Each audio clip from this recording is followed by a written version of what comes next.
ವಿದ್ಯಾಶಂಕರ ದೇವಾಲಯ. ಹೇ ಶಾರದೆ ದಯ ಪಾಲಿಸು, ಈ ಬಾಳನು ಬೆಳಕಾಗಿಸು. Hello, good morning guys, are you ಎಲ್ಲ ಚೆನ್ನಾಗಿದ್ದೀರಾ? ಚೆನ್ನಾಗಿರಿ ಎಲ್ಲರೂ. ನನ್ನ ತಂಗಿ ಅವನ ಮಗುಂಗೆ ಅಕ್ಷರಾಭ್ಯಾಸ ಮಾಡಿಸ್ಬೇಕು. ಒಂದು ಶೃಂಗೇರಿ ಕೈ ಪಯಣ. ಶ್ರೀ ಜಗದ್ಗುರು ಶಂಕರಾಚಾರ್ಯ ಮಹಾಸಂಸ್ಥಾನ ಶೃಂಗೇರಿ ಶಾರದಾಂಬಾದೇವಿ ದೇವಸ್ಥಾನ ಅಕ್ಷರಾಭ್ಯಾಸ ಮಾಡ್ಸೋಕ್ಕೆ ಅಂತ ಬಂದಿದ್ದೀವಿ. ದೇವಸ್ಥಾನ ಸಖತ್ತೈತೆ. ನಾವು ಮಲಗಿಬಿಟ್ಟಿದ್ದೆ, ಬೆಳಗ್ಗೆ ಬಿಟ್ಟರೆ ಶೃಂಗೇರಿಯಾಗಿದ್ದೀವಿ. ಲೇಟ್ ಆಗ್ತೈತೆ ಅಂತ ಗೊತ್ತಾಯಿತು. ದೇವಸ್ಥಾನ ಫುಲ್ ಒಂದು ರೌಂಡ್ ಹೊಡ್ಕೊಂಬರೋಣ ಅಂತ, ಸುತ್ತಾಡ್ಕೊಂಬರೋಣ ಅಂತ ಹೊರಟ್ವಿ. ನಾನು ನಮ್ಮ ಕಿಶನ್ನು. ನಮಗೆ ಯಾವ ಅಕ್ಷರಾಭ್ಯಾಸನೂ ಇರಲಿಲ್ಲ, ಏನೂ ಇರಲಿಲ್ಲ. ಸ್ಕೂಲ್ಗೂ ಶಿಷ್ಯರ್ಗೆ ಹೋಗೋಕ್ಕೆ ಸಾಯ್ತಿದ್ವಿ ನಾವು. ನಾವೇನೋ ಓದ್ಬಿಟ್ಟಿದ್ರೆ ಡಾಕ್ಟ್ರ್ ಇಂಜಿನಿಯರ್ ಆಗ್ಬಿಡ್ತಿದ್ವಿ. ಇಲ್ಲೇ ಅಂತ ಅಕ್ಷರಾಭ್ಯಾಸ ಮಾಡಿಸೋದು ಸಭೆ ಇದು. ಇನ್ನೂ ಬಾಗಿಲು ಹಾಕಿದೆ, 7:30 ಮೇಲೆ ಅಂತ ಓಪನ್ ಆಗೋದು. ಇನ್ನು ಅದಕ್ಕಿನ್ನೇನು ಮಾಡೋದು ಅಂತ ದೇವಸ್ಥಾನ ಒಂದು ರೌಂಡ್ ಹಾಕೊಂಬರೋಣ ಅಂತ ಹೊರಟ್ವಿ. ದೇವಸ್ಥಾನ ಏನೋ ಚೆನ್ನಾಗೈತೆ. ಎಲ್ಲ ವಿದ್ಯಾಶಂಕರ ದೇವಾಲಯ ಇದು. ಕೆತ್ತನೆ ಮಾತ್ರ ಸಕ್ಕದಾಗೈತೆ. ಏನು ಗುರುಕಲ್ಲ ಸಕ್ಕದಾಗಿ ಕೆತ್ತವ್ರೆ. ಚಿತ್ರ ಬರ್ದಂಗೆ ಇದಾವೆಲ್ಲನ. ಇವಾಗ ನಾವು ಮಿಷಿನ್ ಎಲ್ಲ ಬಳಸ್ತೀವಿ. ಅವಾಗ ಕಲ್ಲಾಗೆ ಅದು ಕೈಯಾಗೆ ಉಳಿ ಸುತ್ತಿಗೆ ತೊಗೊಂಡು ಕೆತ್ತಿರೋದು. ಹೆಂಗೆ ಕೆತ್ತಿದ್ದಾರೆ ಅಂದರೆ ಅಬ್ಬಾ ಬೆಂಕಿ. ನಮ್ಮ ನಾಡಿನ ಇತಿಹಾಸನೇ ಹೆಂಗೆ ಅಲ್ವಾ. ದೇವಸ್ಥಾನ ಫುಲ್ ಒಂದು ರೌಂಡ್ ಹಾಕಿ ವಿದ್ಯಾಶಂಕರ ದೇವಸ್ಥಾನನ ರೈಟ್ ಸೈಡಲ್ಲಿ ನದಿ ಹರಿಯುತ್ತೆ. ನದಿ ನೋಡ್ಕೊಂಬರೋಣ ಅಂತ ಕೆಳಗಡೆ ಹೋದ್ವಿ. ಕೆಳಗಡೆ ಇಳಿಬೇಕಾದ್ರೆ ಯಾರೋ ಆಂಟಿ ಫೋಟೋ ತೆಗಿಯಂತು. ನಮ್ಮ ಕಿಶನ್ ಫೋಟೋ ತೆಗಿಯೋದ್ರಲ್ಲಿ ಬ್ಯುಸಿ ಆಗ್ಬಿಟ್ಟ. ದೇವಸ್ಥಾನ ಮಾತ್ರ ಯಾವ ಕಡೆಯಿಂದ ನಿಂತ್ಕೊಂಡು ನೋಡಿದ್ರು ಸಗದಾಗ ಕಾಣ್ತೈತೆ.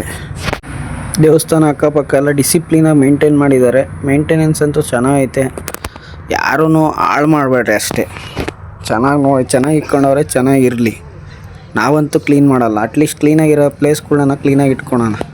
ನರಸಿಂಹಸ್ವಾಮಿ ಶಾರದಾಂಬ ಶ್ರೀ ಆದಿಗುರು ಶಂಕರಾಚಾರ್ಯರನ್ನು ಗೊಂಬೆ ಮೂರ್ತಿಗಳು.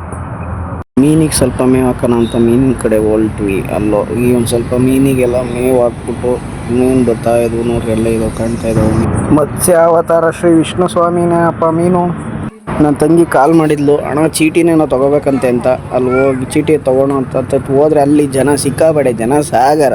ಸೇವಾ ಕೌಂಟರಲ್ಲಿ 500 ರೂಪಾಯಿ ಒಂದು ಚೀಟಿ ತೊಗೊಂಬಂದು ಕೂತ್ಕೊಂಡಿದ್ದಾರೆ. ಈಗ ಇಲ್ಲಿ ಬಂದು ಗುರುಗಳು ಬಂದೇನೋ ಬೋಧನೆ ಮಾಡ್ಬೋದು. ನಮ್ಮ ತಮ್ಮನ ಫುಲ್ ಹ್ಯಾಪಿ ಆಗಿದ್ದಾನಪ್ಪ. ಗುರುಗಳು ಬಂದರು, ಬೋಧನೆ ಸ್ಟಾರ್ಟ್ ಮಾಡಿದ್ದಾರೆ. ಕೇಳಿಸ್ಕೊಡ್ರಿ ಹಂಗೆ ಒಂದ್ಸರಿ ಎಲ್ಲ ನೀವು. ಶ್ರೀ ಶಾರದಾ ಪರಮೇಶ್ವರಿ ಸನ್ನಿಧೌ ಅಕ್ಷರಾಭ್ಯಾಸಂ ಕರಿಷ್ಯೆ. ಮಕ್ಕಳೆಲ್ಲ ರೆಡಿಯಾಗಿದ್ದಾರೆ ಅಕ್ಷರಾಭ್ಯಾಸ ಮಾಡೋದಕ್ಕೆ. ತಾಯಿ ಸರಸ್ವತಿ ಆಶೀರ್ವಾದ ಎಲ್ಲರ ಮೇಲೆ ಇರಲಿ, ಕರುಣೆನೂ ಹಾಗೆ ಇರಲಿ ತಾಯಿದು. ಮೊದಲು ಓಮಿಂದ ಸ್ಟಾರ್ಟ್ ಮಾಡ್ತಾರೆ, ಏನೇ ಮಾಡಿದ್ರು. ಯಾಕೆಂದರೆ ನಮ್ಮ ಸನಾತನ ಧರ್ಮದಲ್ಲಿ ಓಂ ಎಂಬುದು ಸಾಕ್ಷಾತ್ ಪರಮಾತ್ಮನ ಹೆಸರು. ಜ್ಞಾನಿಗಳು ಹೇಳ್ತಾರೆ, ಓಂಕಾರವನ್ನು ಕಲಿತವನು ಮೌನಿಯಾಗಿರುತ್ತಾನೆಂದು. ಇಡೀ ನಮ್ಮ ಸೋಲಾರ್ ಸಿಸ್ಟಮೇ ಓಂಕಾರ ಜಪಿಸ್ತೈತೆ. ಬೇಕಾದ್ರೆ ಕೇಳ್ರಿ, ಕೇಳಿಸ್ತೀನಿ.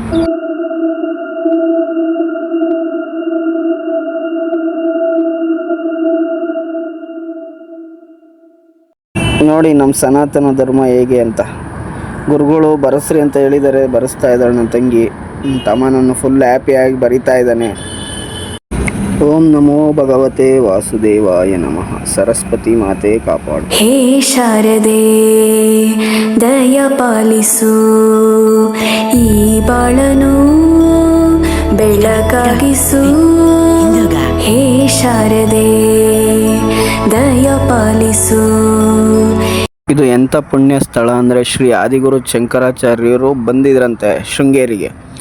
ಕಪ್ಪೆನೋ ಹಾವು, ಆ ಕಪ್ಪೆನೋ ಬಿಸಿಲಲ್ಲಿ ಒಣಗ್ತಿತ್ತಂತೆ. ಹಾವು ಎಡೆ ಎತ್ತಿ ನೆರಳು ಕೊಡ್ತಿತ್ತಂತೆ. ಅದಕ್ಕೆ ಇದು ಎಂಥ ಮಹತ್ವದ ಪುಣ್ಯ ಸ್ಥಳ ಇದು. ಇಬ್ಬರು ಶತ್ರುಗಳೇ, ಆದರೂ ಹಾವು ಎಡೆ ಎತ್ತಿ ನೆರಳು ಕೊಡ್ತಾ ಇತ್ತಲ್ಲ ಒಣಗ್ತಿರೋ ಕಪ್ಪೆಗೆ. ಅದಕ್ಕೆ ಇಲ್ಲಿ ಸಂಸ್ಥಾನ ಸ್ಥಾಪನೆ ಮಾಡಿ ಶ್ರೀ ಸುರೇಶ್ ಆಚಾರ್ಯರನ್ನು ಮೊದಲನೇ ಪೀಠಾಧಿಪತಿಯನ್ನಾಗಿ ಮಾಡಿದ್ದು ಎಂಥ ಪುಣ್ಯ ಸ್ಥಳ ಅಲ್ವಾ. ನಮ್ಮ ಅಕ್ಕ ರಾಗಲಿಂದ ನಟರಾಜ ಸ್ಟೆಪ್ಗಳ್ನ ಹಾಕಕ್ಕೆ ಕಾಯ್ತಾ ಇದ್ರು. ನಾನು ನೋಡೋಣ ಕಾಯ್ತಾ ಇದ್ದೀನಿ. ಇನ್ನು ಇವ್ರು ಹಾಕೋದ್ರಾಗೆ ಇದ್ದಾರೆ. ಫೈನಲಿ ತಾಯಿ ಶಾರದಾಂಬ. ನಾಟ್ಯ ಅನ್ನೋದು ನಾದಾಂತರಂಗ ತಾನೇ. ಪ್ರಕೃತಿ ಸೌಂದರ್ಯದಿಂದ ಕೂಡಿದ ತುಂಗೆ ನದಿ ದಡೆಯಲ್ಲಿ ಸ್ಥಾಪಿತವಾದ ಶ್ರೀ ಶೃಂಗೇರಿ ಮಠ.